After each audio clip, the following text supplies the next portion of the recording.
Now, in the rest of the American economy, outside of the insurance industry, the virtual employee, the VA, whether it's Philippines or Pakistan or somewhere in Southeast Asia, that has been a thing for a long time. What's your angle there? How did you get started in the virtual employee?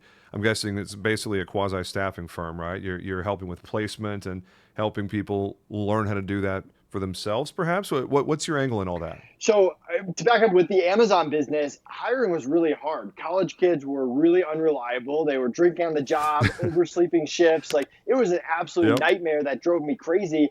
And I was 20. Hiring an adult to work in my business was expensive and pretty scary at the time too. So a buddy of mine introduced me to my first VA, and that really changed my whole mentality on hiring. And we built this VA team to run all aspects of the business. There wasn't a lot of automation in Amazon software back then. So every little thing needed a person behind it. And when Amazon became harder, we still had a great team of really good VAs that I had a good relationship with that were trained on e-commerce.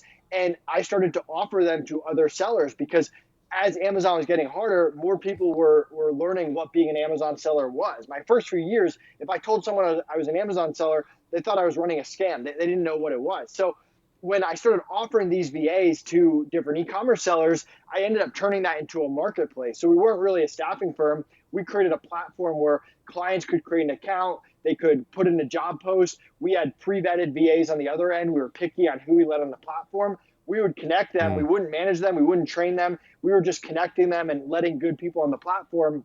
And all the billing was through the platform. So again, a really great business model because very little overhead, can be remote, very cash flow positive. Client pays us before we pay the freelancer with time in between for any disputes. And we didn't have to manage all these people. All these freelancers and VAs were just billing clients, and we were just making a percentage of every hour work. So just a great business for number two. Hmm.